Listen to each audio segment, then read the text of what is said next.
Hello guys and welcome to my new video, and today we'll be talking about something quite controversial, and I've put a lot of consideration whether to make this video on how much details to provide and things like that, because we'll be talking about some massive exploit that's been available, or at least has been in the game for the last, I don't know, couple of days, maybe approaching a week now. I haven't seen any hotfixes being addressed towards this.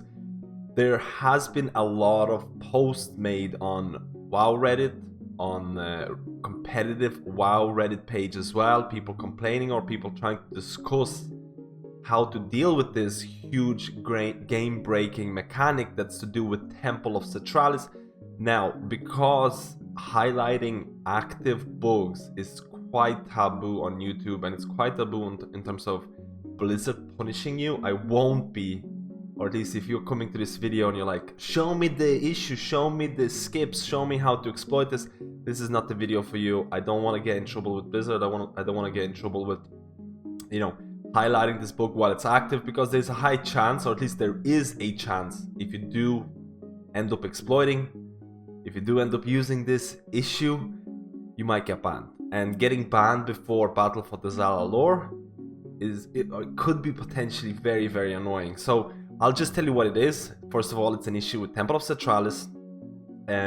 If you don't Temple of Sethraliss, you know that the last boss, at the very end phases of the last boss, you get this massive buff before you're about to, you healed up the person, you healed up the guy, you get this massive haste. I think it's like 50% extra haste and 90% damage reduction, and you're just basically about to finish the fight and complete the dungeon. So what people have done, they found a way to actually carry this buff, or at least get this buff at the start of the dungeon, and basically complete the whole dungeon, the whole Temple of Sethraliss, every boss, all the trash, using this buff. So you have like huge amount of haste, you have huge amount of damage reduction, so the whole dungeon becomes to some extent almost irrelevant. And you can almost look at all of these rated.io scores. All of a sudden this week there's been world first records for Temple of Sethraliss. Multiple people have done like 22s. There is the highest keystone in time done right now. I think it's a plus 22, and they beaten the timer by over 4 minutes. They were able to beat 22 Temple of Sethraliss Tyrannical Week with 4 minutes left over. So I mean, it's hard to say that there was no exploits using this, but this exploit has been very beneficial to the people who have ended up using it. Now, I have been told, but I was not able to either confirm or deny this, that there has been plus 23s, 24s, even 25s done in this, but rated.io removed those scores from the leaderboard. Now, some people have told me about this, but I've not seen any kind of proof. So I don't know. I don't want to spread exactly like false information, but I wouldn't be surprised if people were able to get 23s, 24s, or 25s done with this kind of bug. So the whole point of this video is, how do you deal with this? What's the best way to deal with this issue? Because there has been a lot of bugs in Mythic Plus. Historically speaking, there was a lot of Legion bugs. There were bugs in Legion Mythic Plus. There's a lot of bugs in BfA. Very recently, if I were to highlight some of the issues that happened, Freehold. I'm pretty sure before 8.1. I think with 8.1 this was hotfixed, but in Freehold, if you do Mythic 0 before you're going to attempt your Mythic Plus key, if you go to the Shark boss, as you know, the Shark boss actually has like, it has a mini boss attached to it, has the turtle, you have to catch the pig. If you go to Mythic 0, you start the pig, you catch the pig, you kill the turtle boss, you go back to the start of the entrance of the dungeon, you start your Mythic 15, 16, whatever.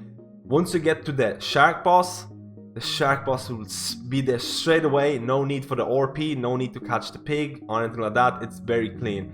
And this was used by quite a few people. Now, if you really look at the gain that it gives you, I mean, you might save a couple of minutes best, but I feel a lot of people kind of play around the ORP section of Freehold bug.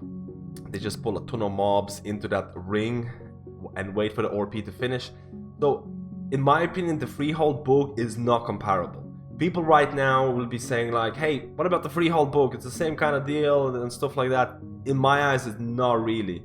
The Freehold book is quite substantial, but it's not what's available in Temple right now. The Temple book makes the dungeon almost like a complete joke, and all of a sudden people can get those world first skills. And imagine how sad, not how sad, but how annoying it would be if all of a sudden there'll be a plus 23 or plus 24 in time world first, and that'll be a Temple Sethraliss, and then there'll be people who've done like, you know, 21 Temple using normal means.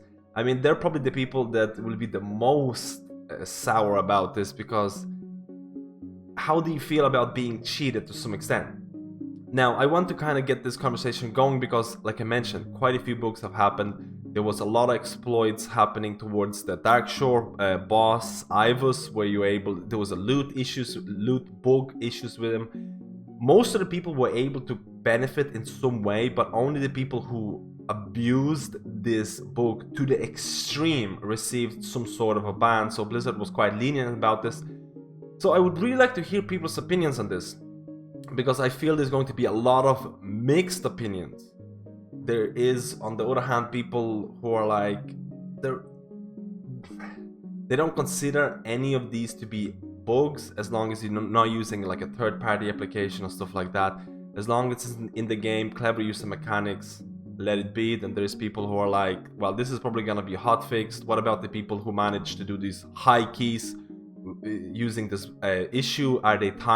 Will their times be removed? Will something happen to them? What's going on? Maybe the whole mentality of, you know, find bugs early and abuse the hell out of them because Blizzard is not punishing them, because Blizzard is quite lenient towards these kind of things.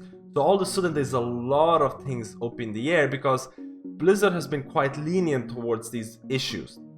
My personal opinion is I didn't have a huge issue with Freehold bug. Temple of Sethraliss one, I'm quite scared. I have not done Temple of Sethraliss. I've not used the book. I've had a plus 17 Temple key and I was not... It just didn't feel right to do it because, first of all, it feels quite substantial. As someone who's streaming content, I don't really want to do that, and the chances of getting banned, I feel there is a chance of getting banned, but I feel the whole mentality of Mythic Plus, because it's so competitive right now, it's like everyone's doing it. Why shouldn't I benefit from this? Blizzard is probably not going to do anything for this. So I kind of want to get a conversation going here. I also can see why people are doing this, and there's been a lot of discussion about what's the benefit. There is no gear, like, I mean, you get a higher IO score and things like that. People have been, especially in the high Mythic Plus community, have been really upset about the keystone deletion changes. If you were not aware of this, before 8.1 you were able to delete your keystone and get a key based on your current run, one level below your current run, or based on your highest mythic done for that week. So that meant that every time you joined the group you could delete your key and you could get a new key, and all of a sudden groups that stayed together were able to do multiple keys all the time. And if they got these dead keys, like Temple of Sethraliss to some extent could be considered a dead key, very annoying to do at high Mythic Plus. And all of a sudden, if the whole group has only got Temple, like plus 21s or something like that, they have no other option but, like, you know, find a new player. And this has really annoyed a lot of people because in 8.1, this was removed. So all of a sudden, if you get a bad key, you're stuck with a bad key. So I can see why some people were like, well, Blizzard has deleted this kind of option. I'm just gonna abuse this bug. I'm gonna get Temple over and done with, and I'm gonna get it in time, and I'm gonna get a new key so I can do it and enjoy myself and things like that. So I actually would really love to hear your opinions on this. I'm quite split. Like I mentioned before, I do consider this to be quite substantial. I think this is, in my opinion, this is one of the biggest bugs that was revealed, whether it was in Legion or whether it was BfA in terms of Mythic Plus, and this is very substantial. It's probably going to get hotfixed. I feel there is a small chance of the people who really abused this bug, who got those 22 keys done, who got those maybe possibly, like, you know, higher keys done, that they might get some sort of a suspension or a ban. I don't know whether it's justified. I would really like to hear what you think about this. I would really like to hear how Blizzard should deal with this. Should these kind of little hacks, clever uses of mechanics be punished? Should they be let go? Or should, you know, should everyone just do it because everyone's exploiting? Let me know, guys. Let me know how you feel about this. Thank you for watching this little video, and I'll see you in my next guide.